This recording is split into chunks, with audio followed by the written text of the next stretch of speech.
থেকে কিনাহার শিবচন্দ্র উচ্চ বিদ্যালয়ে আয়োজিত হলো দুদিনের একটি বইমেলা। স্কুল পড়ুয়াদের মধ্যে বই পড়ার অভ্যাস গড়ে তোলা এবং পাঠ্যাভ্যাসে উৎসাহ যোগাতে কিনাহার শিবচন্দ্র উচ্চ বিদ্যালয়ে শুরু হয়েছে দুদিনের একটি বইমেলা। শুক্রবার উদ্বোধনের মাধ্যমে শুরু হওয়া এই বইমেলা চলবে শনিবার পর্যন্ত। জানা গেছে, ভারত সরকারের শিক্ষা মন্ত্রণালয়ের অধীনস্থ ন্যাশনাল বুক ট্রাস্টের সহযোগিতায় বীরভূম জেলার মোট 8টি বিদ্যালয়ে এই ধরনের বইমেলার আয়োজন করা হয়েছে। ইতিমধ্যেই জেলার কয়েকটি বিদ্যালয়ে এই কর্মসূচি সম্পন্ন হয়েছে।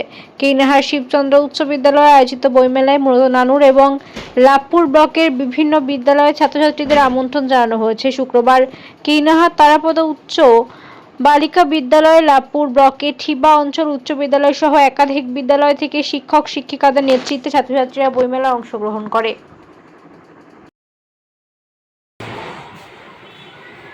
বইমেলাটা কেন্দ্রীয় শিক্ষা দপ্তর থেকে এটা যেমন আয়োজন করেছে, এই ব্লকে লাভপুর ব্লক এবং নানুর ব্লকের মধ্যে আমাদের স্কুলকে বেঁচেছে।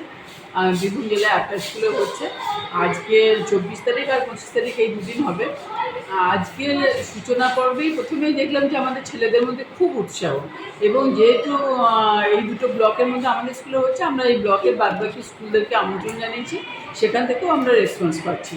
তো মোবাইলের যুগে ছেলেরা মোবাইল মুখে, এটা ঠিক কথাই, কিন্তু আজকে বইয়ের দিকে ওদের সাড়া দেখে মনে হলো যেন ওদের উৎসাহ এতেও রয়েছে কিছুটা, এবং আমরা আশাবাদী যে ওরা বইগুলো কিনে পড়বে। আগামী দিনে কি ছাত্রছাত্রীরা বইমুখী হবে বলে মনে হচ্ছে? আজকে থেকে তো তাই মনে হচ্ছে যে ওরা আগ্রহী বই পড়তে বা বই দেখতে, কিনতে, সবেতেই ওরা আগ্রহী বলেই দেখলাম, মনে হলো আমাদের আজকে দেখে মনে হলো। কতদিন চলবে এই ক্যাম্প? আজকে আর আগামীকাল 2 দিন চলবে।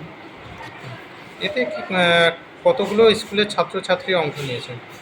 আমরা মোটামুটি 30-35টা স্কুলকে আমরা আমন্ত্রণ জানিয়েছি। তো সেখান থেকে মাস্টারমশাইরা তাদের ছাত্রদের নিয়ে আসবেন, এই কথাই বলা হয়েছে।